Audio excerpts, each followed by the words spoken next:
نحمده ونستعينه ونستغفره ونعوذ بالله من شرور أنفسنا ومن سيئات أعمالنا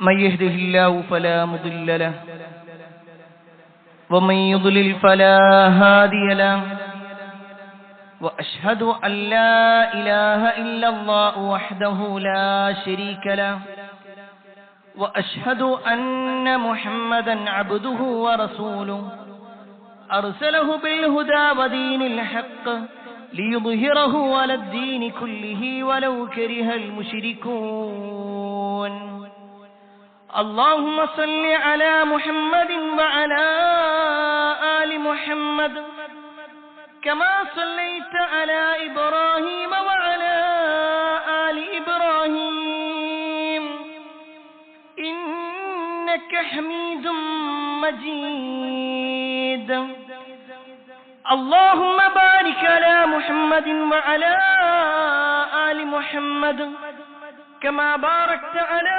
إبراهيم وعلى آل إبراهيم إنك حميد مجيد يا أيها الذين آمنوا اتقوا الله حق تقاته ولا تموتن إلا وأنتم مسلمون أما بعد فإن خير الحديث كتاب الله وخير الهدي هدي محمد صلى الله عليه وسلم وشر الأمور محدثاتها وكل محدثة بدعة وكل بدعة ضلالة وكل ضلالة في النار أعوذ بالله من الشيطان الرجيم بسم الله الرحمن الرحيم يا نساء النبي لستن كأحد من النساء لستن كأحد من النساء إن اتقيتن فلا تخضعن بالقول فيطمع الذي في قلبه مرض وقلن قولا معروفا يا أيها الناس أوصيكم وإياي أولا بتقوى الله ഏറെ സ്നേഹനീയരായ സത്യവിശ്വാസികളെ, സഹോദരന്മാരെ, സഹോദരിമാരെ, രക്ഷിതാക്കളെ,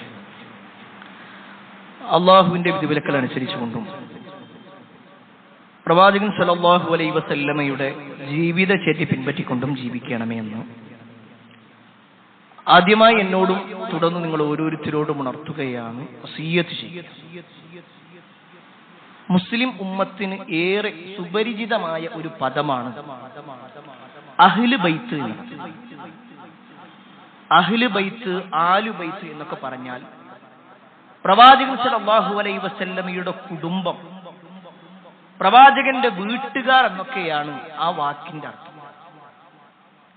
ഒരു പക്ഷേ ഏറ്റവും കൂടുതൽ തെറ്റിദ്ധരിപ്പിക്കുന്ന പദവും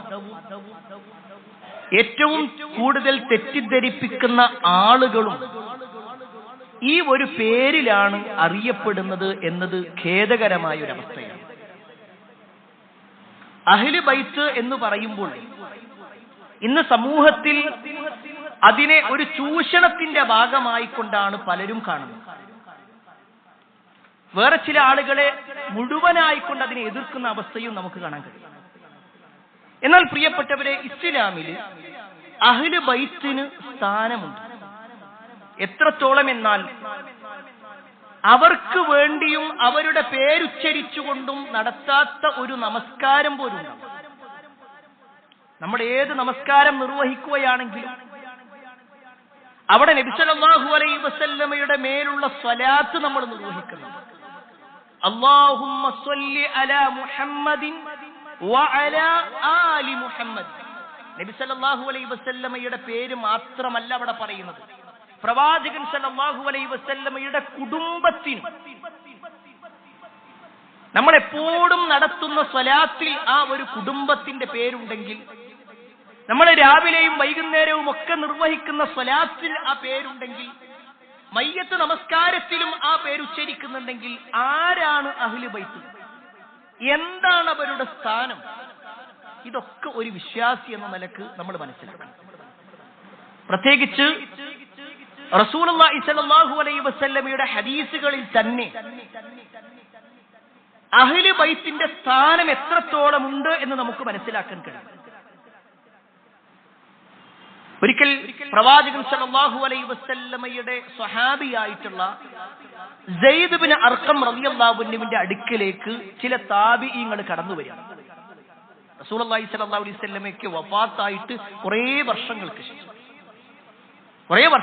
ശേഷം നടക്കുന്ന ഒരു സംഭവം. സ്വഹാബിയായിട്ടുള്ള സെയ്ദ് ഇബ്നു അർഖം റളിയല്ലാഹു അൻഹുവിന്റെ അടുക്കലേക്ക് യസീദ് ഇബ്നു ഹയ്യാൻ, ഹുസൈൻ ഇബ്നു സബ്റ, അംർ ഇബ്നു മുസ്ലിം, ഈ 3 താബിഈ പണ്ഡിതന്മാർ സെയ്ദ് റളിയല്ലാഹുവിന്റെ അടുക്കൽ വന്നു. അദ്ദേഹത്തിന്റെ അടുക്കൽ വന്നിരുന്നു. എന്നിട്ട് പറഞ്ഞു, ലഖദ് ലഖീത യാ സെയ്ദൻ ഖൈറൻ കസീറ റഅയ്ത റസൂലുള്ളാഹി സ്വല്ലല്ലാഹു അലൈഹി വസല്ലം വസമിഅത ഹദീസഹു. അല്ലയോ സെയ്ദ്, അദ്ദേഹത്തിനെ വിളിച്ചുകൊണ്ട് പറയാണ്, സഹാബിയായിട്ടുള്ള സെയ്ദ് റളിയല്ലാഹു അൻഹുവിനോട് പറയാണ്, നിങ്ങൾ എത്ര വലിയ ഭാഗ്യവാനാണ്, നിങ്ങൾ റസൂലുള്ളാഹി സ്വല്ലല്ലാഹു അലൈഹി വസല്ലമയെ കാണാൻ ഭാഗ്യം ലഭിച്ചിട്ടുണ്ട്. നിങ്ങൾക്ക് നബി സല്ലല്ലാഹു അലൈഹി വസല്ലം ആ വാക്കുകൾ പറയുമ്പോൾ അത് കേൾക്കാൻ ഭാഗ്യം ലഭിച്ച ആളാണ് നിങ്ങൾ. വഅസൗത മഅഹു, റസൂലുള്ളാഹി സ്വല്ലല്ലാഹു അലൈഹി വസല്ലമയുടെ കൂടെ നിങ്ങൾ യുദ്ധം ചെയ്തിട്ടുണ്ട്. വസല്ലൈത ഖൽഫഹു, പ്രവാചകൻ സല്ലല്ലാഹു അലൈഹി വസല്ലമയുടെ പിന്നിൽ നമസ്കരിക്കുകയൊക്കെ ചെയ്തിട്ടുണ്ട്. അങ്ങനെയുള്ള നിങ്ങളോട് ഞങ്ങൾ പറയട്ടെ, ഹദ്ദിസ്നാ യാ സെയ്ദ് മാ സമിഅത മിൻ റസൂലുള്ളാഹി സ്വല്ലല്ലാഹു അലൈഹി വസല്ലം. അല്ലയോ സെയ്ദേ, നിങ്ങൾക്ക് കേട്ടിട്ടുള്ള, നിങ്ങൾ റസൂലുള്ളാഹി സ്വല്ലല്ലാഹു അലൈഹി വസല്ലമയിൽ നിന്നും കേട്ടിട്ടുള്ള എന്തെങ്കിലും കാര്യങ്ങളുണ്ടെങ്കിൽ അത് ഞങ്ങൾക്കൊന്ന് പറഞ്ഞു തരും. കാരണം നിങ്ങൾ അത്രയും വലിയ ഭാഗ്യവാനാണല്ലോ. ഈ താബികൾ എന്ന് പറഞ്ഞാൽ റസൂലുള്ളാഹി സ്വല്ലല്ലാഹു അലൈഹി വസല്ലമയെ കാണാൻ ഭാഗ്യം ലഭിച്ചിട്ടില്ല അവർക്ക്, അവർ സ്വഹാബത്തിനെ കണ്ടിട്ടുള്ളൂ. അതുകൊണ്ടാണ് ഈ 3 താബികളും വന്നിട്ട് സ്വഹാബിയായിട്ടുള്ള സെയ്ദ് ഇബ്നു അർഖം റളിയല്ലാഹുവിന്റെ അടുക്കൽ വന്നിട്ട് പറയുന്നത്. ഇവര് വന്നിങ്ങനെ ചോദിച്ചപ്പോൾ സെയ്ദ് റളിയല്ലാഹു അൻഹു പറയാണ്, യബ്ന അഖി വല്ലാഹി ലക കബീർത സിന്നി, പൊന്നാര മോനെ, എന്റെ പ്രായമൊക്കെ ഒരുപാടായിട്ടുണ്ട്, എനിക്ക് നല്ല വയസ്സായിട്ടുണ്ട്, പഴയ പോലെ ഓർമ്മകളൊന്നുമില്ല. പക്ഷെ ഞാൻ ഒരു കാര്യം പറഞ്ഞു, റസൂലുള്ളാഹി സ്വല്ലല്ലാഹു അലൈഹി വസല്ലം ഞങ്ങൾക്ക് നൽകിയിട്ടുള്ള ഒരു ഉപദേശം, അത് ഞാൻ ഇപ്പോഴും ഓർക്കുന്നു, അത് ഞാൻ നിങ്ങൾക്ക് പറഞ്ഞു. എന്നിട്ട് അദ്ദേഹത്തിന്റെ ജീവിതത്തിലുണ്ടായ ഒരു സംഭവം അറിയാം. നബി സല്ലല്ലാഹു അലൈഹി വസല്ലം മക്കയുടെയും മദീനയുടെയും ഇടയിലുള്ള ഒരു സ്ഥലമുണ്ട്, ഖും എന്ന് പറയുന്ന ഒരു തടാകത്തിൽ, ഗദീർ ഖും എന്നാണ് അതിന്റെ പേര്. അവിടെ വെച്ചുകൊണ്ട് നബി സല്ലല്ലാഹു അലൈഹി വസല്ലം എഴുന്നേറ്റു. ഞങ്ങളൊരു യാത്രയിലായിരിക്കെ പ്രവാചകൻ സല്ലല്ലാഹു അലൈഹി വസല്ലം ഒരു പ്രസംഗം നടത്താൻ വേണ്ടി എഴുന്നേറ്റു. എന്നിട്ട് നബി സല്ലല്ലാഹു അലൈഹി വസല്ലം ഹംദും സലാത്തും ഒക്കെ ചൊല്ലി.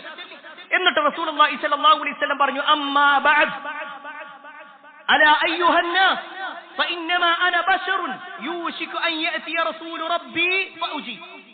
അല്ലയോ ജനങ്ങളെ, ഇതാ ഞാൻ നിങ്ങൾക്ക് ചില കാര്യങ്ങൾ പറഞ്ഞു തരാം. ഞാനൊരു മനുഷ്യൻ, അള്ളാഹുവിന്റെ അടുക്കൽ നിന്നുള്ള ദൂതൻ എന്റെ അടുക്കൽ വരാനായിട്ടുണ്ട്. അഥവാ റസൂലുള്ളാഹി സ്വല്ലല്ലാഹു അലൈഹി വസല്ലമക്ക് വഫാത്ത് എടുക്കാനായിട്ടുണ്ട്.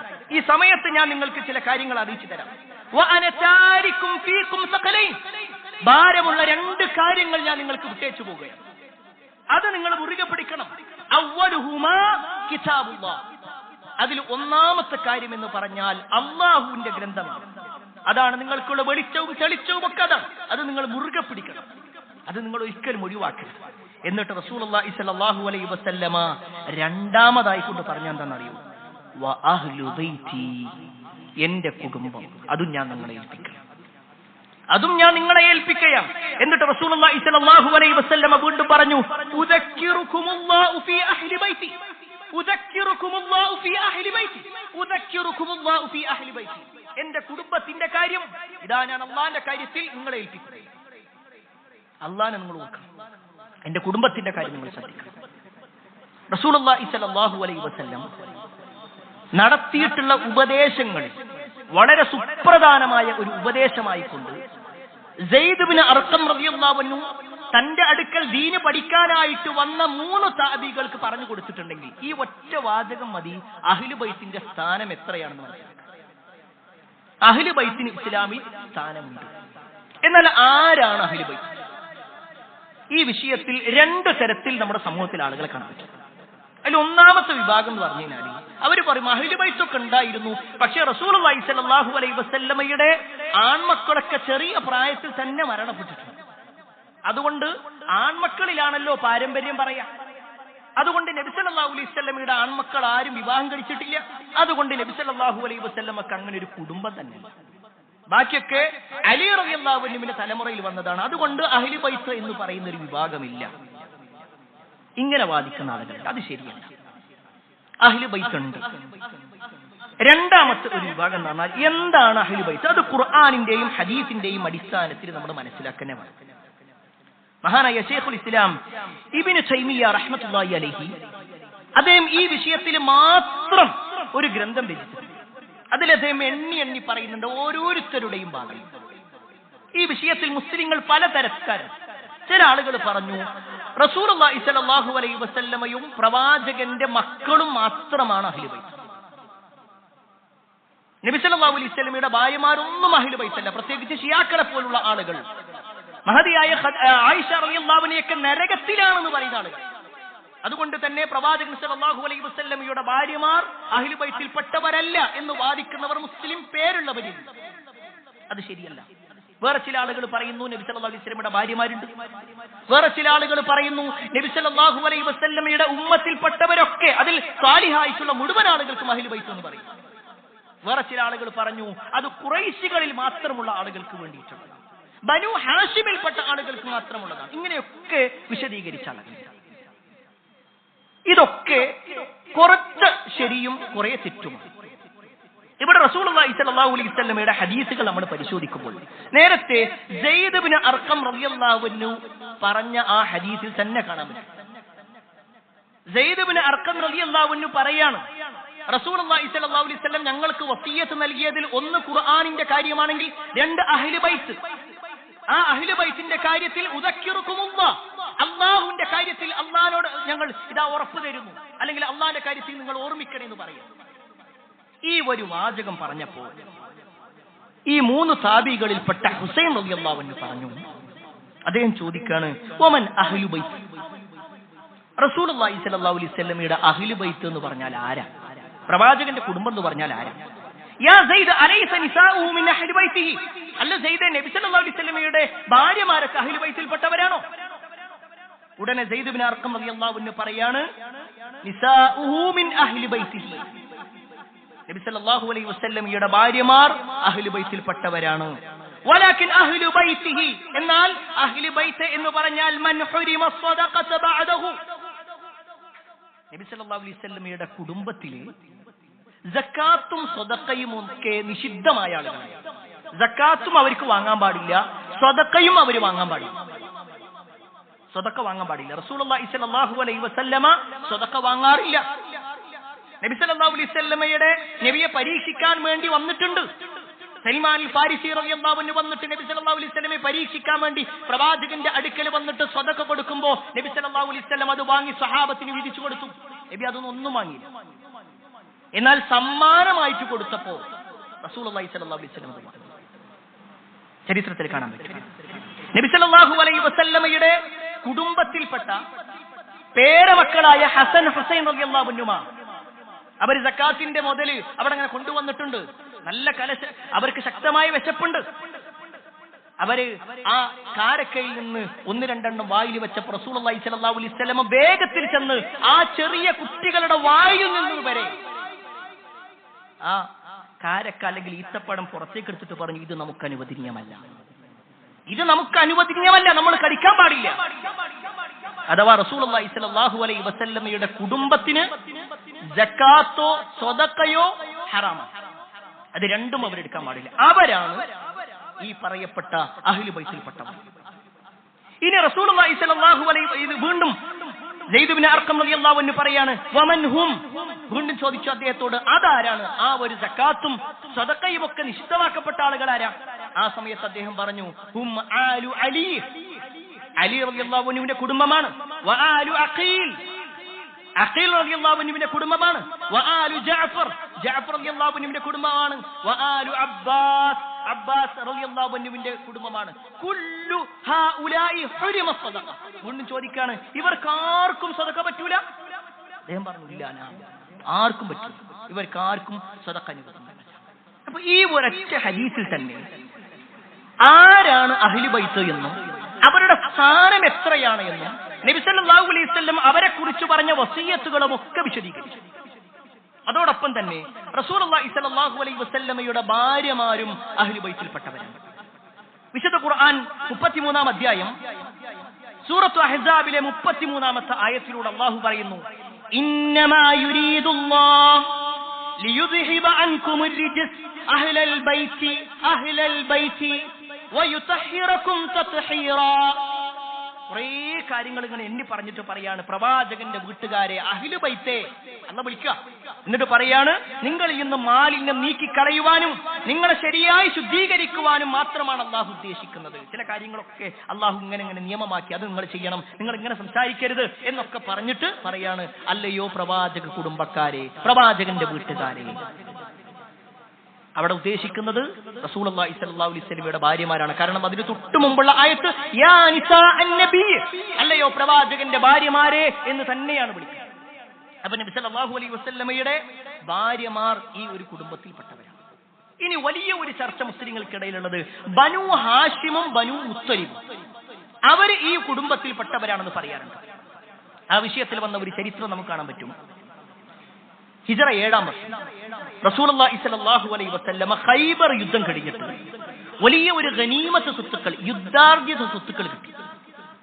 ഈ യുദ്ധാർജിത സ്വത്തുക്കൾ ഇങ്ങനെ ആളുകൾക്ക് വീതിച്ച കൂട്ടത്തിൽ ബനു ഹാഷിമിനും ബനു മുത്തലിബിനും കുറച്ച് കൂടുതൽ കൊടുത്തു. ബനു ഹാഷിമും ബനു മുത്തലിബ്, ഈ ബനു ഹാഷിമ ബനു മുത്തലിബ് എന്ന് പറഞ്ഞാൽ നബി സല്ലല്ലാഹു അലൈഹി വസല്ലമയുടെ കുടുംബക്കാരാണ്. നബി സല്ലല്ലാഹു അലൈഹി വസല്ലം ഹാഷിം കുടുംബത്തിലാണ്. അതേപോലെ ഹാഷിമിന്റെ സഹോദരനാണ് മുത്തലിബ്, അതേപോലെ തന്നെ ഹാഷിമിന്റെ സഹോദരനാണ് നൗഫല്, അതുപോലെ തന്നെ ഹാഷിമിന്റെ സഹോദരനാണ് അബ്ദുൽ ഷംസ്. ആ ചരിത്രം നമ്മളൊന്ന് മനസ്സിലാക്കണം. നബി സല്ലല്ലാഹു അലൈഹി വസല്ലമയുടെ വാപ്പാന്റെ പേര് അബ്ദുള്ള, അബ്ദുള്ളാന്റെ വാപ്പാന്റെ പേര് അബ്ദുൽ മുത്തലിബ്, അബ്ദുൽ മുത്തലിബിന്റെ വാപ്പാന്റെ പേര് ഹാഷിം, ഹാഷിമിന്റെ വാപ്പാന്റെ പേര് അബ്ദുമനാഫ്. അഥവാ നബിന്റെ വല്ലിപ്പാന്റെ വല്ലിപ്പയാണ് അബ്ദുമനാഫ്. ഈ അബ്ദുമനാഫിന് 4 മക്കളുണ്ടായി, 4 മക്കൾ. അതിലൊന്ന് ഹാഷിം, മറ്റൊന്ന് മുത്തലിബ്, മറ്റൊന്ന് നൗഫല്, മറ്റൊന്ന് അബ്ദുൽ ഷംസ്. ഇതിൽ ഹാഷിമിനും നൗഫലിനും അദ്ദേഹത്തിന്റെ സന്താന പരമ്പരക്ക്, ഈ രണ്ടാളുകളുടെ സന്താന പരമ്പരക്ക് നബി സല്ലല്ലാഹു അലൈഹി വസല്ലം കൂടുതൽ കൊടുക്കും, മറ്റേ 2 വിഭാഗത്തിന് അത്ര കൊടുക്കുന്നില്ല. സ്വാഭാവികമായിട്ടും മറ്റു വിഭാഗത്തിൽപ്പെട്ട ആളായിരുന്നു ഉസ്മാൻ ബിൻ അഫ്ഫാൻ റളിയല്ലാഹു അൻഹു, ജുബൈർ ബിൻ മുത്ഇം റളിയല്ലാഹു അൻഹു. ഈ 2 പേരും നബി സല്ലല്ലാഹു അലൈഹി വസല്ലമയുടെ അടുക്കൽ വന്നു. എന്നിട്ട് നബി സല്ലല്ലാഹു അലൈഹി വസല്ലമയോട് പറയാണ്, അല്ലയോ റസൂൽ, യാ റസൂലല്ലാഹ്, അഅതൈത ബനിൽ മുത്തലിബ് വതറക്തനാ വനഹ്നു വഹും മിൻക ബിമൻസിലത്തിൻ വാഹിദ.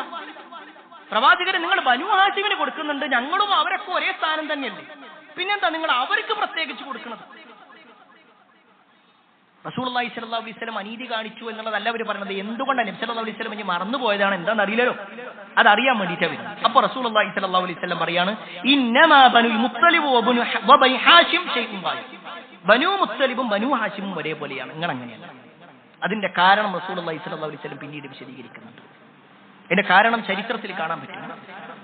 നബി സല്ലല്ലാഹു അലൈഹി വസല്ലം ഇസ്ലാമിക പ്രബോധനം തുടങ്ങിയപ്പോൾ മക്കക്കാര് പല നിലക്കും നബി സല്ലല്ലാഹു അലൈഹി വസല്ലമയെ ഉപദ്രവിച്ചു. അതിൽ ഒരു ഉപദ്രവമായിരുന്നു ഉപരോധത്തിൽ ഏർപ്പെടുത്തുന്നത്. നബി സല്ലല്ലാഹു അലൈഹി വസല്ലമയെയും പ്രവാചകൻ അംഗീകരിക്കുന്നവർക്കെല്ലാം ഉപരോധം ഏർപ്പെടുത്തി. അവർക്ക് ഭക്ഷണം കൊടുക്കാതെ, വെള്ളം കൊടുക്കാതെ, ഒരു സഹായവും ചെയ്യാതെ അവരെ മാറ്റി നിർത്തി. അങ്ങനെ നബി സല്ലല്ലാഹു അലൈഹി വസല്ലമയും സഹാബിമാരും 3 വർഷത്തോളം ശഅബ് അബീ താലിബ് എന്ന് പറയുന്ന, അല്ലെങ്കിൽ ബനി താലിബ് എന്ന് പറയുന്ന ആ ഒരു താഴ്വരയിൽ, ഇന്നത്തെ ഹറമിന്റെ ആ ഒരു ഭാഗത്ത് തന്നെയുള്ള സ്ഥലമാണ്, നമ്മുടെ തവാഫ് ചെയ്യുന്നതിന്റെ കുറച്ചപ്പുറത്തായിട്ടുള്ള സ്ഥലം. അവിടെ ഒരു താഴ്വരയായിരുന്നു. അവിടെ നബി സല്ലല്ലാഹു അലൈഹി വസല്ലമയും സഹാബത്തും ഉണ്ട്. അന്ന് നബി സല്ലല്ലാഹു അലൈഹി വസല്ലമയുടെ കൂടെ മുസ്ലിമീങ്ങളായ ആളുകൾ മാത്രമല്ല, പ്രവാചകന്റെ ഈ കുടുംബത്തിൽപ്പെട്ട ഹാഷിം കുടുംബത്തിലുള്ള മുഴുവൻ ആളുകളുണ്ടായിരുന്നു. അബൂലഹബും അതുപോലത്തെ ചില ആളുകൾ ഒഴികെ. അവര് മുസ്ലിമായിട്ടില്ല. ഈ ബനൂ ഹാഷിമിലുള്ള എല്ലാ ആളുകളും മുസ്ലിമായിട്ടൊന്നുമില്ല. പക്ഷെ അവർ നബി സല്ലല്ലാഹു അലൈഹി വസല്ലമയുടെ കൂടെ നിന്നു. ബനൂ മുത്തലിബിന്റെ ആളുകളും കൂടെ നിന്നു. നബി സല്ലല്ലാഹു അലൈഹി വസല്ലം ഒരു പ്രതിസന്ധിയിലായപ്പോ, ഒരു പ്രയാസത്തിലായപ്പോ പ്രവാചകന് ഐക്യദാർഢ്യം പ്രഖ്യാപിച്ചുകൊണ്ട് ഞങ്ങളും മുഹമ്മദിന്റെ കൂടെയാണെന്ന് പ്രഖ്യാപിച്ച ആളുകളാണ് ബനൂ ഹാഷിമിന്റെയും ബനൂ മുത്തലിബിന്റെയും മക്കൾ. അതുകൊണ്ട് അവരെ ഞാൻ പരിഗണിക്കുന്നു. ചരിത്രത്തിൽ കാണാൻ പറ്റും, ഈ ഒരു സംഭവം വെച്ചുകൊണ്ട് തന്നെ ഇവരിലുള്ള സത്യവിശ്വാസികളായ ആളുകളൊക്കെ ബനൂ ഹാഷിമിൽപ്പെട്ടവരാണ്. അലി റളിയല്ലാഹു അൻഹു, ഹംസ റളിയല്ലാഹു അൻഹു, അബ്ബാസ് റളിയല്ലാഹു അൻഹു, അഖീൽ റളിയല്ലാഹു അൻഹു, ഇതുപോലുള്ള ഒരുപാട് സ്വഹാബിമാർ, അവരും അവരുടെ മക്കളൊക്കെ അഹ്ലു ബൈത്തിൽപ്പെട്ടവർ. അതുപോലെ തന്നെ ഈ മുത്തലിബിന്റെ സന്താന പരമ്പരയിൽപ്പെട്ട ആളുകളും ബനൂ മുത്തലിബിൽപ്പെട്ട ആളുകളും. ഇതൊക്കെ അഹ്ലു ബൈത്ത് ആര് എന്ന് നമുക്ക് ബോധ്യപ്പെടുത്തി തരുന്നുണ്ട്. ഇനി പ്രിയപ്പെട്ടവരെ, ഈ അഹ്ലു ബൈത്തിനെ സംബന്ധിച്ചിടത്തോളം ആരാണെന്ന് മനസ്സിലാക്കുന്നതോടൊപ്പം അവരുടെ മഹത്വം, ഇസ്ലാമിൽ അവർക്കുള്ള ഫളിൽ എത്രയെന്ന് മനസ്സിലാക്കുക. അള്ളാഹു പ്രത്യേകം പരിഗണന കൊടുത്തവരാണ്. റസൂലുള്ളാഹി സ്വല്ലല്ലാഹു അലൈഹി വസല്ലം ഖുർആനിന്റെ ആയത്ത് നമുക്ക് ഉദ്ധരിച്ചിട്ടുണ്ട്. യാ നിസാഅൻ നബിയ്യ ലസ്തുന്ന കഅഹദിൻ മിനൻ നിസാ ഇത്തഖൈതുന്ന ഫലാ തഖ്ളഅന ബിൽ ഖൗൽ ഫയത്മഅ അല്ലദീ ഫീ ഖൽബിഹി മറദുൻ വഖുൽന ഖൗലൻ മഅറൂഫാ. അല്ലയോ പ്രവാചക പത്നിമാരെ, സ്ത്രീകളിൽ മറ്റു ആരെപ്പോലെയുമല്ല നിങ്ങൾ ധർമ്മനിഷ്ഠ പാലിക്കുന്നുവെങ്കിൽ നിങ്ങൾ അന്യരോട് അനുനയ സ്വരത്തിൽ സംസാരിക്കരുത്. അപ്പോൾ ഹൃദയത്തിൽ രോഗമുള്ളവന് മോഹം തോന്നിയേക്കും. ന്യായമായ വാക്ക് നിങ്ങൾ പറഞ്ഞുകൊള്ളുക. എന്നിട്ട് അല്ലാഹു വീണ്ടും പറയുകയാണ്, വഖർന ഫീ ബുയൂതികുന്ന വലാ തബർറുജ്ന തബർറുജൽ ജാഹിലിയത്തിൽ ഉലാ. നിങ്ങൾ നിങ്ങളുടെ വീടുകളിൽ അടങ്ങിക്കഴിയുകയും ചെയ്യുക. പഴയ അജ്ഞാന കാലത്തെ സൗന്ദര്യ പ്രകടനം പോലുള്ള സൗന്ദര്യ പ്രകടനം നിങ്ങൾ നടത്തരുത്. നിങ്ങൾ നമസ്കാരം നിലനിർത്തണം. നിങ്ങൾ സകാത്ത് കൊടുക്കണം. നിങ്ങൾ അല്ലാഹുവിനെയും റസൂലിനെയും അനുസരിക്കണം. ഇത് പറഞ്ഞിട്ട് നേരത്തെ ഓതിയ ആയത്ത് ഇന്നമാ യുരീദുല്ലാഹ്, തീർച്ചയായും അല്ലാഹു സുബ്ഹാനഹു വ തആല നിങ്ങൾക്ക് ഉദ്ദേശിക്കുന്നത് ലിയുദ്ഹിബ അൻകുമുർ റിജ്സ്, നിങ്ങളിൽ നിന്നുള്ള മാലിന്യങ്ങളൊക്കെ നീക്കാൻ വേണ്ടിയിട്ടാണ്. അഥവാ പ്രവാചകൻ സല്ലല്ലാഹു അലൈഹി വസല്ലമയുടെ ഭാര്യമാരോട് പറയാണ്, നിങ്ങൾ സംസാരിക്കുമ്പോൾ ശ്രദ്ധിക്കണം. ആളുകളോടൊക്കെ സംസാരിക്കുമ്പോൾ അനുനയ സ്വരത്തിൽ സംസാരിക്കരുത്. അത് മുസ്ലിം പെണ്ണുങ്ങൾക്ക് എല്ലാവർക്കും ഉള്ള നിയമമാണ്. മറ്റു ഇതര ആണുങ്ങളോട് സംസാരിക്കുന്ന സമയത്ത് കൊഞ്ചിക്കൊഴഞ്ഞുകൊണ്ട് സംസാരിക്കാൻ പാടില്ല. സംസാരത്തിൽ ഒരു പരിശുദ്ധ ഉണ്ടാവണം. എന്താ, എവിടുക്ക, എന്തിനാ വിളിച്ചേ, ഈ കാര്യങ്ങൾ ഇങ്ങനെ ഒരു ഗൗരവത്തിൽ പറയുന്ന ഒരവസ്ഥ ഉണ്ടാവും. അല്ലാതെ അനുനയ സ്വരത്തിൽ മറ്റുള്ളവരുടെ മനസ്സിൽ എന്തെങ്കിലും തോന്നുന്ന രൂപത്തിലുള്ള സംസാരങ്ങൾ നടത്തരുത്. ഇതൊക്കെ പറഞ്ഞിട്ടാണ് അല്ലാഹു സുബ്ഹാനഹു വ തആല പറയുന്നത്, പ്രവാചകന്റെ വീട്ടുകാരെ, നിങ്ങൾക്ക് എല്ലാ മാലിന്യങ്ങളും നിങ്ങൾ നീക്കി കളയാൻ വേണ്ടിയിട്ടാണ്. ഇത് റസൂലുള്ളാഹി സ്വല്ലല്ലാഹു അലൈഹി വസല്ലം ഈ ആയത്ത് ഓതുന്നത് ഈ ഒരു സമയത്ത് മാത്രമല്ല. മഹദിയായ ആയിഷ റളിയല്ലാഹു അൻഹ ഉദ്ധരിക്കുന്ന ഹദീസിൽ കാണാൻ പറ്റും, ഒരിക്കൽ സുബ്ഹ് നമസ്കാരം കഴിഞ്ഞിട്ട് നബി സല്ലല്ലാഹു അലൈഹി വസല്ലമ ഒരു രോമത്തിന്റെ ഒരു പുതപ്പുമായിട്ട് നേരെ നബി സല്ലല്ലാഹു അലൈഹി വസല്ലം പോകുന്നത് ഫാത്തിമ റളിയല്ലാഹു അൻഹയുടെ വീട്ടിലാണ്. ഫാത്തിമ റളിയല്ലാഹു അൻഹയുടെ വീട്ടിൽ പോയിട്ട് നബി സല്ലല്ലാഹു അലൈഹി വസല്ലം അവിടെ ഇരുന്നു. ആ ഒരു പുതപ്പ് ഇങ്ങനെ നബി പുതച്ചിട്ടുണ്ട്. പെട്ടെന്ന് ചെറിയ കുട്ടിയായിട്ടുള്ള ഹസൻ റളിയല്ലാഹു അൻഹു വന്നിട്ട് നേരെ ആ പുതപ്പിൽ കയറി. കുറച്ചു കഴിഞ്ഞ് ഹുസൈൻ റളിയല്ലാഹു അൻഹുവും കയറി. അത് കഴിഞ്ഞിട്ട് മഹദിയായ ഫാത്തിമ റളിയല്ലാഹു അൻഹയും കയറി. അതിനുശേഷം അലി റളിയല്ലാഹു അൻഹുവും കയറി. നബി സല്ലല്ലാഹു അലൈഹി വസല്ലം അതിങ്ങനെ കൂട്ടിപ്പിടിച്ചു. എന്നിട്ട് നബി സല്ലല്ലാഹു അലൈഹി വസല്ലം ഇതേ ആയത്ത് ഓതി എന്നുള്ളത് നമുക്ക് കാണാൻ സാധിക്കും. ഇന്നമാ യുരീദുല്ലാഹു ലിയുദ്ഹിബ അൻകുമുർ റിജ്സ്, അല്ലാഹു തീർച്ചയായും ഉദ്ദേശിക്കുന്നത് നിങ്ങളിൽ നിന്ന് മാലിന്യങ്ങൾ നീക്കി കളയാൻ വേണ്ടി. നബി സല്ലല്ലാഹു അലൈഹി വസല്ലം അവർക്ക് വേണ്ടി പ്രത്യേകം പ്രാർത്ഥന നടത്തുകയും ചെയ്തു. അവരുടെ പാപമോചനത്തിന് വേണ്ടിയൊക്കെ നബി സല്ലല്ലാഹു അലൈഹി വസല്ലം പ്രാർത്ഥിച്ചു. അസ്ഹാബുൽ കിസ എന്ന പേരിലാണ് അവർ അറിയപ്പെടുന്നത്, ആ പുതപ്പിന്റെ ആളുകൾ എന്ന പേരിൽ. ഈ 5 ആളുകൾക്ക് പ്രത്യേകം നബി സല്ലല്ലാഹു അലൈഹി വസല്ലം പരിഗണന കൊടുത്തു. ഖേദകരമെന്ന് പറയട്ടെ, ഈ ഒരു വാചകം വെച്ചുകൊണ്ട് മാത്രമാണ് ഷിയാക്കളായ ആളുകൾ ഈ 5 ആളുകളെ മാത്രമേ അംഗീകരിക്കൂ. നബി സല്ലല്ലാഹു അലൈഹി വസല്ലമയെയും ഹസൻ, ഹുസൈൻ, അലി, ഫാത്തിമ, ഈ 5 ആളുകൾ റളിയല്ലാഹു അൻഹും അജ്മഈൻ, ഇവരെ മാത്രമേ അംഗീകരിക്കൂ. ഈ ഒരു വാചകം വെച്ചിട്ടാണ് നബി സല്ലല്ലാഹു അലൈഹി വസല്ലം അവർക്ക് വേണ്ടി മാത്രം നടത്തിയതല്ല, മറിച്ച് വേറെയും നബി സല്ലല്ലാഹു അലൈഹി വസല്ലമ ഒരുപാട് പ്രാർത്ഥനകൾ നടത്തിയതായിട്ട് നമുക്ക് കാണാൻ സാധിക്കും. അതുപോലെ തന്നെ പ്രിയപ്പെട്ടവരെ, അള്ളാഹു പ്രത്യേകം തെരഞ്ഞെടുത്തവരാണ് ഈ ബനൂ ഹാഷിമും നബി സല്ലല്ലാഹു അലൈഹി വസല്ലമയും ഒക്കെ. നബി സല്ലല്ലാഹു അലൈഹി വസല്ലമയുടെ ഹദീസിൽ കാണുവാൻ സാധിക്കും, അല്ലാഹു സുബ്ഹാനഹു വ തആല ഇന്നല്ലാഹു ഇസ്തഫാ കിനാന മിൻ വലദി ഇസ്മാഈൽ, അല്ലാഹു സുബ്ഹാനഹു വ തആല ഇബ്രാഹിം നബിയുടെ മക്കളിൽ ഇസ്മായിൽ നബിയെ പ്രത്യേകം തെരഞ്ഞെടുത്തു. ഇസ്മായിൽ നബി അലൈഹിസ്സലാമിന്റെ മക്കളിൽ കിനാനയെ പ്രത്യേകം തെരഞ്ഞെടുത്തു. വസ്തഫ ഖുറൈശൻ മിൻ കിനാന, കിനാനയിൽ നിന്ന് ഖുറൈശിനെ പ്രത്യേകമായി തെരഞ്ഞെടുത്തു. വസ്തഫ മിൻ ഖുറൈശിൻ ബനി ഹാഷിം, ഖുറൈശിൽ നിന്ന് ബനു ഹാഷിമിനെ പ്രത്യേകം തെരഞ്ഞെടുത്തു. വീണ്ടും നബി സല്ലല്ലാഹു അലൈഹി വസല്ലം പറഞ്ഞാണ് വസ്തഫാനി മിൻ ബനി ഹാഷിം, ബനു ഹാഷിമിന്റെ കുടുംബത്തിൽ നിന്ന് അഥവാ ഹാഷിം കുടുംബത്തിൽ നിന്ന് എന്നെ അല്ലാഹു തെരഞ്ഞെടുത്തു. ഇതൊക്കെ റസൂലുള്ളാഹി സ്വല്ലല്ലാഹു അലൈഹി വസല്ലമ അഹ്ലു ബൈത്തിനെ വിശദീകരിക്കുന്ന കാര്യങ്ങളാണ്. പ്രിയപ്പെട്ടവരെ, ഇതൊക്കെ നമ്മൾ മനസ്സിലാക്കുന്നത് ഈ അഹ്ലു ബൈത്തിനോട് നമുക്ക് ചില ബാധ്യതകളുണ്ട്. അത് തമാശയല്ല. ഒരു പേരൊക്കെ ഒന്ന് കേൾക്കുമ്പോഴേക്ക് ഓരൊക്കെ അതാണ് ഓരൊക്കെ ഇതാണെന്ന് പറഞ്ഞ് ഒഴിവാക്കാനല്ല. അഹ്ലു ബൈത്താണോ അവരോട് നമുക്ക് ചില ബാധ്യതകളുണ്ട്. അതിൽ ഒന്നാമത്തെ ബാധ്യത അഹ്ലു ബൈത്തിനെ നമ്മൾ സ്നേഹിക്കണം, അവരോടുള്ള ബന്ധം ചേർക്കണം, അവരോടുള്ള ഒരിക്കലും വിദ്വേഷം വെക്കാൻ പാടില്ല.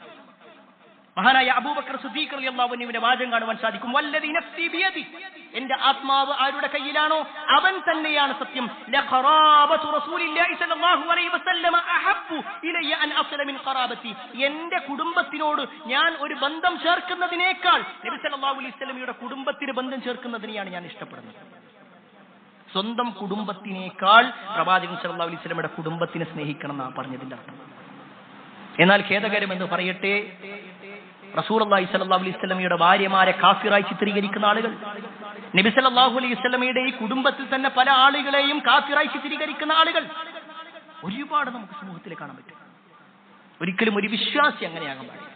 ആ ഒരു കുടുംബത്തോട് നമുക്ക് ഉത്തരവാദിത്തമുണ്ട്, അവരെ നമ്മൾ സ്നേഹിക്കണം. രണ്ടാമത്തെ കാര്യം, അവർക്ക് വേണ്ടി നമ്മൾ പ്രാർത്ഥിക്കണം. നിരന്തരമായി നടത്തുന്ന ഒരു പ്രാർത്ഥന ഉണ്ട്. നേരത്തെ സൂചിപ്പിച്ചതുപോലെ സ്വലാത്ത് ചൊല്ലുന്നത്, അല്ലാഹുമ്മ സ്വല്ലി അലാ മുഹമ്മദിൻ വഅലാ ആലി മുഹമ്മദ്. ആ കുടുംബത്തിന് വേണ്ടിയിട്ടുള്ളത് കൂടിയാണത്. പ്രിയപ്പെട്ടവരെ, നമ്മൾ ആ കുടുംബത്തെ സ്നേഹിക്കുന്നുണ്ടെങ്കിൽ, നമ്മുടെ നേതാവായ അഷ്റഫുൽ ഖൽഖ് മുഹമ്മദ് മുസ്തഫ സല്ലല്ലാഹു അലൈഹി വസല്ലമയെ നമ്മൾ സ്നേഹിക്കുന്നുണ്ടെങ്കിൽ സ്വലാത്തുകൾ നമ്മൾ വർദ്ധിപ്പിച്ചുകൊണ്ടേയിരിക്കണം. എന്നാൽ മൂന്നാമത്തെ ഒരു കാര്യം കൂടി ഇതിൽ വളരെ പ്രധാനമാണ്. ഈ ഒരു കുടുംബത്തിന്റെ പേരിൽ നടക്കുന്ന ചൂഷണങ്ങൾ അത് നമ്മൾ തിരിച്ചറിയുക തന്നെ വേണം. ഈ വിഷയം പ്രിയപ്പെട്ടവരെ ഏറെ ഗൗരവത്തോടുകൂടി നമ്മൾ മനസ്സിലാക്കണം. ഇന്ന് നമ്മുടെ കേരളക്കരയിൽ തങ്ങന്മാർ എന്ന് പറയുന്ന ഒരു വിഭാഗമായി ചില ആളുകൾ കടന്നു വരിക. ഒരിക്കലും ഇത് ഒരു വിഭാഗത്തെ ആക്ഷേപിക്കാൻ വേണ്ടി പറയുന്നതല്ല. ഈ തങ്ങൾ എന്ന ഒരു സ്ഥാനം അത് പൈസ കൊടുത്തിട്ട് വാങ്ങുന്ന ആളുകളുണ്ട്. ആ കുടുംബത്തിലേക്ക് തന്റെ പേര് ചേർക്കാൻ വേണ്ടി പ്രത്യേകം ആളുകളെ കൂട്ടുപിടിക്കുന്ന ആളുകളുണ്ട്. ഇനി ആ കുടുംബം പ്രവാചകൻ സല്ലല്ലാഹു അലൈഹി വസല്ലമയുടെ കുടുംബമാണെങ്കിലും അല്ലെങ്കിലും ശരി, അവർക്കും ഇസ്ലാമിന്റെ നിയമം ബാധകം. അവർക്കും ഇസ്ലാമിന്റെ നിയമം ബാധകം. ഞാൻ പ്രവാചകന്റെ കുടുംബമാണെന്ന് പറഞ്ഞിട്ട് എന്ത് തോന്നിയാസം ചെയ്യാൻ പറ്റുന്നതല്ല. ചിലപ്പോഴൊക്കെ ചില ആളുകളുടെ വാക്കുകൾ കേൾക്കുമ്പോൾ അത്ഭുതപ്പെട്ടു പോകും. ഒരു തങ്ങൾ കള്ളു കുടിച്ചു, അവർക്കത് അനുവദനീയമാണ്, പ്രശ്നമില്ല. സുബ്ഹാനല്ലാഹ്. പ്രവാചകൻ സല്ലല്ലാഹു അലൈഹി വസല്ലമയുടെ കുടുംബത്തിനെ കുറിച്ചാണ് ആക്ഷേപങ്ങൾ പറയുന്നത്. അത് പേരിൽ പോലും തങ്ങളുള്ള ഒരാളാ പറഞ്ഞുകൊണ്ടിരിക്കുന്നത്. അല്ലാഹു ഹിദായത്ത് കൊടുക്കുമാറാവട്ടെ. എത്ര വാർത്തകൾ ഈ കഴിഞ്ഞ ദിവസം നമ്മൾ കണ്ടു. പേരിൽ തങ്ങളുള്ള ഒരാൾ മരണപ്പെട്ടപ്പോൾ മരിച്ച ആ സമയത്ത് ഖബർ ഉയർത്തിയിട്ടില്ല. അല്പസമയം കഴിഞ്ഞപ്പോഴേക്ക് ഖബർ ഉയർത്തുന്നു. അതിൽ പ്രത്യേകം ആരാധനകൾ തുടങ്ങുന്നു. അവിടെ പണമിടുന്ന അവസ്ഥ, അവിടെ പ്രത്യേകം ബൗണ്ടറികൾ വെച്ചുകൊണ്ട് അവിടെ പിന്നീട് ആളുകൾ വരുന്നു, പ്രാർത്ഥിക്കുന്നു. എത്രയോ വാർത്തകൾ വന്നുകൊണ്ടിരിക്കുന്നു. ഇനി അദ്ദേഹത്തിന്റെ കറാമത്തുകൾ പറഞ്ഞുകൊണ്ടേയിരിക്കണം. സുബ്ഹാനല്ലാഹ്. ഏറ്റവും വലിയ തങ്ങൾ റസൂലുള്ളാഹി സ്വല്ലല്ലാഹു അലൈഹി വസല്ലമയാണല്ലോ. ആ റസൂലുള്ളാഹി സ്വല്ലല്ലാഹു അലൈഹി വസല്ലമ ഖബർ കെട്ടി ഉയർത്തരുത് എന്ന് പറഞ്ഞ് നബി സല്ലല്ലാഹു അലൈഹി വസല്ലമയുടെ ഹദീസിൽ ഈ തങ്ങന്മാരുടെ അടുക്കിലേക്ക് പോകുന്നത് ഭാവിയെ കുറിച്ച് അറിയാനാണെങ്കിൽ റസൂലുള്ളാഹി സ്വല്ലല്ലാഹു അലൈഹി വസല്ലം അങ്ങനെ പോകാൻ പാടില്ല എന്ന് പറഞ്ഞു. ആരെങ്കിലും അത്തരത്തിൽ പോകുന്നുവെങ്കിൽ ഭാവി പ്രവാചകന്റെ അടുക്കലേക്ക് അല്ലെങ്കിൽ ഇത്തരത്തിലുള്ള കാര്യങ്ങൾ തന്റെ പ്രശ്നങ്ങൾ പരിഹരിക്കാൻ ഇന്ന ആളുകൾക്ക് കഴിയും എന്ന് വിശ്വസിക്കുന്നുവെങ്കിൽ അവൻ റസൂലുള്ളാഹി സ്വല്ലല്ലാഹു അലൈഹി വസല്ലമക്ക് അവതരിച്ചതിൽ അവൻ അവിശ്വസിച്ചിരിക്കുന്നു. ഖുർആനിൽ അവൻ അവിശ്വസിച്ചു എന്നാ പറഞ്ഞത്. പലപ്പോഴും തങ്ങന്മാരുടെ അടുത്തേക്ക് പോകുന്നത് ഏലസ് കെട്ടാൻ വേണ്ടിയിട്ടാണ്, പ്രയാസങ്ങളും ബുദ്ധിമുട്ടുകളും മാറ്റാൻ. എന്നാൽ റസൂലുള്ളാഹി സ്വല്ലല്ലാഹു അലൈഹി വസല്ലം എന്താ പറഞ്ഞു? മൻ അല്ലക തമീമ ഫഖദ് കഫറ ഔ അശ്റക. ആരെങ്കിലും ഏലസ് കെട്ടിക്കഴിഞ്ഞാൽ അവൻ കാഫിറായി പോയി. ആ ഏലസ് കെട്ടുന്നതോടുകൂടി അവനൊരു വിശ്വാസം, എനിക്ക് ഇനി ഒരു പ്രശ്നം ഉണ്ടാവില്ല, എന്റെ എല്ലാ പ്രശ്നവും ഇത് പരിഹരിച്ചോളും. സുബ്ഹാനല്ലാഹ്, റസൂലുള്ളാഹി സ്വല്ലല്ലാഹു അലൈഹി വസല്ലം പാടില്ല എന്ന് പറഞ്ഞ കാര്യങ്ങൾ അതൊക്കെ ചെയ്തുകൊണ്ടിരിക്കുന്നു. വാക്കാവട്ടെ പ്രവാചകൻ സല്ലല്ലാഹു അലൈഹി വസല്ലമയുടെ കുടുംബമാണ്. ആണോ അല്ലയോ എന്നുള്ളത് വേറെ വിഷയമാണ്. കാരണം കേരളത്തിൽ മാത്രമാണ് തങ്ങന്മാരുള്ളത്. റസൂലുള്ളാഹി സ്വല്ലല്ലാഹു അലൈഹി വസല്ലം ജനിച്ച മക്കത്തില്ല, നബി സല്ലല്ലാഹു അലൈഹി വസല്ലം വഫാത്തായിട്ടുള്ള മദീനത്തില്ല. അവിടെ ആരെയും തന്നെ നമ്മൾ ഈ തരത്തിൽ ചൂഷണം ചെയ്യുന്ന ആളുകളായിട്ട് കാണാൻ കഴിയില്ല. ഈ പ്രിയപ്പെട്ടവരെ ഒരു ചരിത്രം കൂടി ഓർമ്മപ്പെടുത്തട്ടെ. മഹാനായ ഉമർ ഇബ്നുൽ ഖത്താബ് റളിയല്ലാഹു അൻഹു അലി റളിയല്ലാഹു അൻഹുവിന്റെ മകളെ കല്യാണം കഴിക്കുന്നുണ്ട്. ഇസ്ലാമിക ചരിത്രത്തിൽ പ്രായത്തിൽ വലിയ വ്യത്യാസമുണ്ട്, വലിയ വ്യത്യാസം.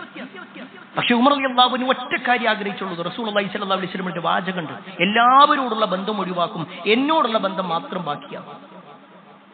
ഈ ഒരു കാര്യത്തിൽ ഉമർ റളിയല്ലാഹു അൻഹു വന്നിട്ട് അലി റളിയല്ലാഹു അൻഹുവിനോട് പറയാണ്, നിങ്ങളുടെ മകളെ എനിക്ക് കല്യാണം കഴിച്ചു. അലി റളിയല്ലാഹു അൻഹു സമ്മതിച്ചില്ല.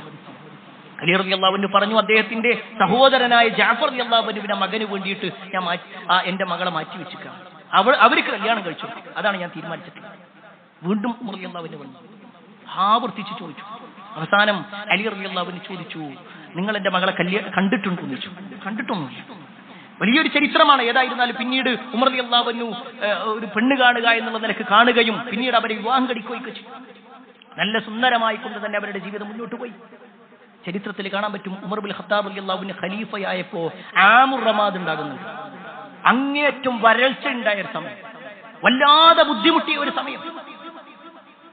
ആ സമയത്ത് മുസ്ലിമീങ്ങൾ ഭക്ഷണം കഴിക്കാനില്ലാത്തൊരവസ്ഥ, വെള്ളം കുടിക്കാനില്ലാത്ത അവസ്ഥ, അങ്ങേറ്റം ബുദ്ധിമുട്ടി.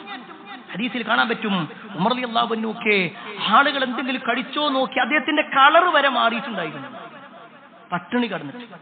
നമ്മളൊന്ന് ആലോചിച്ച് നോക്ക്, ഉമർ റളിയല്ലാഹു അൻഹുവിന്റെ ഭാര്യ എന്ന് പറഞ്ഞാൽ ആരാ? അലി റളിയല്ലാഹു അൻഹുവിന്റെ മകളാണ്. പ്രവാചകൻ സല്ലല്ലാഹു അലൈഹി വസല്ലമയുടെ കുടുംബത്തിൽപ്പെട്ട ആലു ബൈത്തിൽപ്പെട്ട ആള്, അഹ്ലു ബൈത്തിൽപ്പെട്ട ആള്. അവര് പറഞ്ഞോ, ഇതാ ഞാനൊരു ബീവിയാണ്, നിങ്ങളെല്ലാ കാര്യങ്ങളും ഇന്റെ പ്രശ്നങ്ങൾ നിങ്ങൾ പരിഹരിക്കണം കേട്ടോ, ഇന്ന ആവശ്യങ്ങൾ നിർവഹിക്കണം എന്ന് പറഞ്ഞുകൊണ്ട് അവരൊരിക്കൽ പോലും ഒരു പ്രസ്താവന പോലും നടത്തിയിട്ടില്ല. മറിച്ചോ അവര് ദീനിനു വേണ്ടി ഇറങ്ങുക ചെയ്തേ. ചരിത്രത്തിൽ കാണാൻ പറ്റും, അങ്ങനെ പ്രയാസം അനുഭവിക്കുന്നവരുടെ കൂട്ടത്തിൽ മഹദിയായ ഉമ്മു കുൽസൂം റളിയല്ലാഹു അൻഹ, അലി റളിയല്ലാഹു അൻഹുവിന്റെ മകളെ പേരാ ഫാത്തിമ ബീവിന്റെ മകളെ പേരാ ഉമ്മു കുൽസൂം. അവരിറങ്ങി, ഉമർ റളിയല്ലാഹു അൻഹുവിന്റെ കൂടെ ഇറങ്ങി ആളുകളെ സഹായിക്കാൻ വേണ്ടിയിട്ട്. അതാണ് നമ്മുടെ മുൻഗാമികളായ അഹ്ലു ബൈത്തിന്റെ ജീവിതം. അവർ ജനങ്ങളെ ചൂഷണം ചെയ്യുന്ന ആളുകളല്ലായിരുന്നു. അവർ ജനങ്ങളോട് തന്റെ ആവശ്യങ്ങൾ പറഞ്ഞുകൊണ്ട് തനിക്ക് നല്ല നല്ല വീടുകൾ ഉണ്ടാക്കാനും തനിക്ക് വാഹനം വാങ്ങാനും തന്റെ കച്ചവടം നന്നാകാനും വേണ്ടി ഞാൻ നിങ്ങൾക്ക് വേണ്ടി പ്രാർത്ഥിക്കാം, നിങ്ങൾ ഇന്ന സഹായങ്ങൾ ചെയ്താൽ മതി എന്ന് പറയുന്ന അവസ്ഥ ഉണ്ടായിട്ടില്ല. പ്രിയപ്പെട്ടവരെ, ഇത് പറയുന്നത് ഏതെങ്കിലും ഒരു വിഭാഗത്തെ ആക്ഷേപിക്കാൻ വേണ്ടിയിട്ടല്ല, മറിച്ച് അവര് ദീനിയായിട്ട് ജീവിക്കാണോ അൽഹംദുലില്ലാ, അവരുടെ ഖൈറ്, അവർക്ക് പരലോകത്ത് ഖൈറുണ്ടാകും. കാരണം ഈ ഉമ്മത്ത് ഏറ്റവും കൂടുതൽ പരിഗണന കൊടുക്കുന്നത് വിശുദ്ധ ഖുർആനിലും റസൂലുള്ളാഹി സ്വല്ലല്ലാഹു അലൈഹി വസല്ലമയുടെ ചര്യകൾക്കാണ്. നബി സല്ലല്ലാഹു അലൈഹി വസല്ലമയുടെ ചര്യക്കെതിരായി പ്രവാചകന്റെ കുടുംബത്തിൽ ഒരാൾ വന്നപ്പോ അല്ലാഹു അതിനെ ഗണ്ണിച്ചു. തബ്ബത് യദാ അബീ ലഹബി വതബ്ബ. അല്ലാഹു മറുപടി കൊണ്ട് കൊടുക്കുക. നബി സല്ലല്ലാഹു അലൈഹി വസല്ലമയുടെ കുടുംബല്ലേ, ഞാൻ ഇന്ന കുടുംബത്തിൽപ്പെട്ട ആളല്ലേ? ഇല്ല. റസൂലുള്ളാഹി സ്വല്ലല്ലാഹു അലൈഹി വസല്ലം പറഞ്ഞതിന് വിരുദ്ധമായി ഏത് കുടുംബം ചെയ്താലും ശരി, അത് സ്വീകരിക്കാൻ പാടില്ല. അതുകൊണ്ട് തന്നെ ഒരു വിശ്വാസി എന്ന നിലക്ക് നമ്മളെ സംബന്ധിച്ചിടത്തോളം അഹ്ലു ബൈത്തിനോടുള്ള ആ ഒരു മഹത്വവും അവരോടുള്ള സ്ഥാനവും മനസ്സിലാക്കി അവരെ ബഹുമാനിച്ചുകൊണ്ട് തന്നെ യഥാർത്ഥ ദീനനുസരിച്ചുകൊണ്ട് തന്നെ ജീവിക്കുന്ന ആളുകളെ അംഗീകരിക്കുന്ന ഒരവസ്ഥ നമുക്കുണ്ടാവണം. അള്ളാഹു അത്തരത്തിലുള്ള ആളുകളിൽ നമ്മെ ഏവരെയും ഉൾപ്പെടുത്തുമാറാവട്ടെ.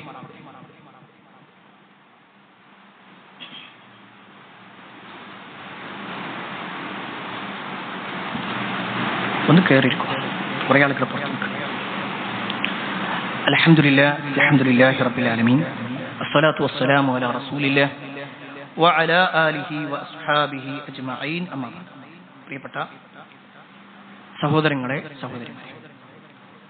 റസൂലുള്ളാഹി സ്വല്ലല്ലാഹു അലൈഹി വസല്ലമയുടെ കുടുംബവുമായി ബന്ധപ്പെട്ടുകൊണ്ടുള്ള കാര്യങ്ങളാണ് ചെറിയ രൂപത്തിൽ ഓർമ്മപ്പെടുത്തിയത്.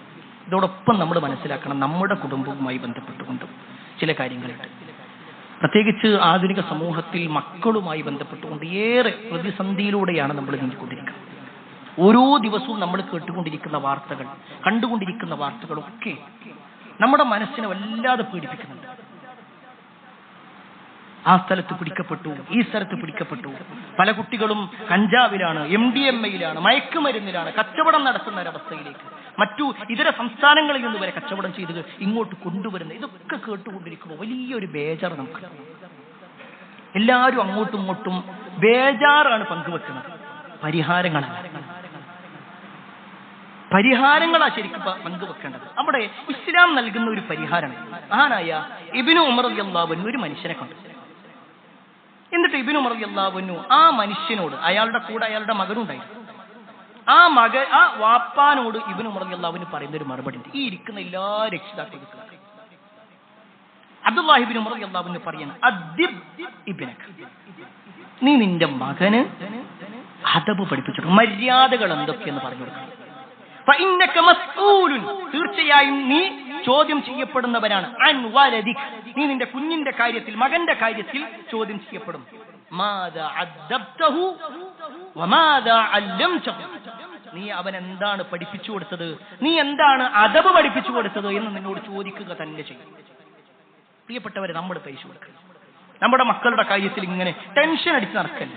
നമുക്ക് ഉറപ്പിച്ചു പറയാൻ മതി, എന്റെ കുട്ടിക്ക് ഞാനതാ സ്കൂളിന്റെ വിദ്യാഭ്യാസങ്ങളും കോളേജിന്റെ വിദ്യാഭ്യാസങ്ങളും ഭൗതികമായ വിദ്യാഭ്യാസങ്ങളും ഒക്കെ കൊടുക്കുന്നു. അതേപോലെ തന്നെ ദീനും ഞാൻ പഠിപ്പിച്ചു കൊടുക്കും.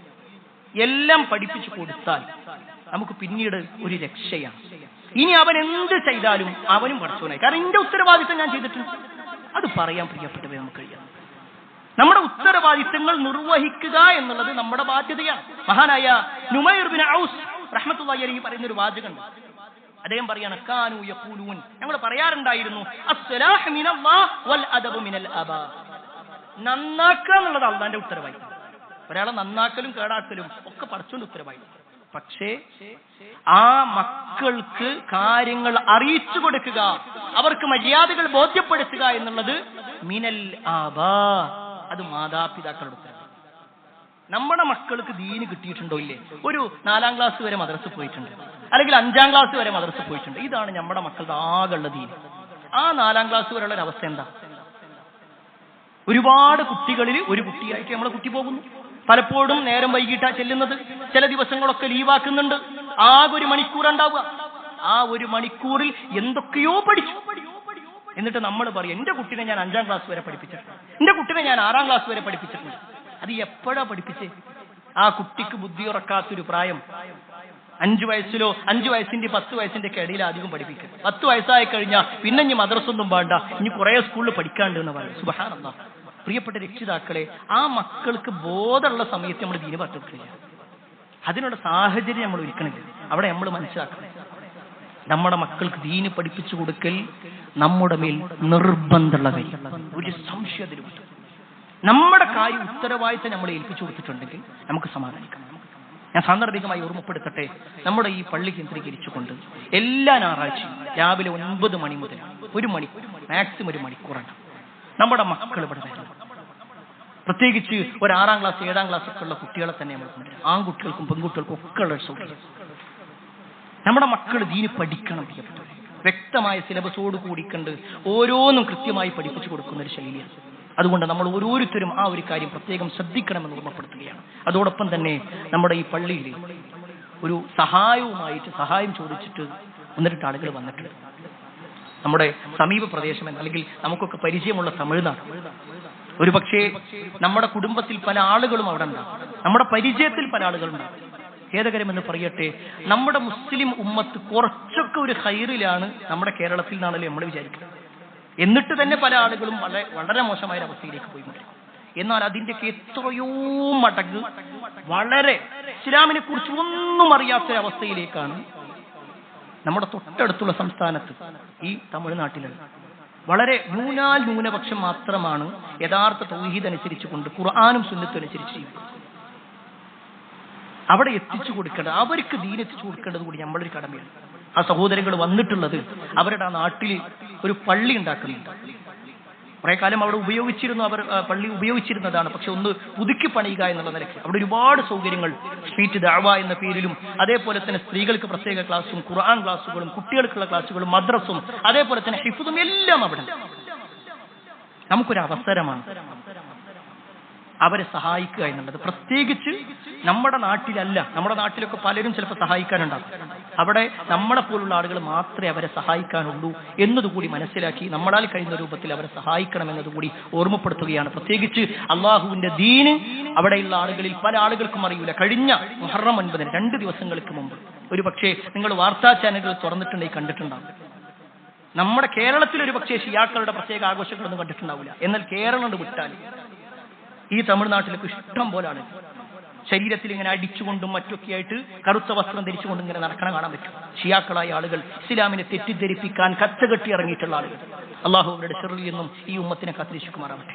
അതോടൊപ്പം തന്നെ ദീനിനെ കൃത്യമായി അറിയാനുള്ളൊരു തൗഫീക്ക് അള്ളാഹു നമുക്കെല്ലാവർക്കും നൽകുമാറാവട്ടെ. എല്ലാ അർത്ഥത്തിലും നന്മകൾ ചെയ്ത് ജീവിക്കുന്ന ആളുകളിൽ അള്ളാഹു നമ്മെ ഏവരെയും ഉൾപ്പെടുത്തുമാറാവട്ടെ. ഒരുപാട് ആളുകൾ പ്രാർത്ഥനയോട് വസിയത്ത് നൽകിയിട്ടുണ്ട്. എല്ലാവരുടെയും പ്രാർത്ഥനകൾ അള്ളാഹു സ്വീകരിക്കുമാറാവട്ടെ.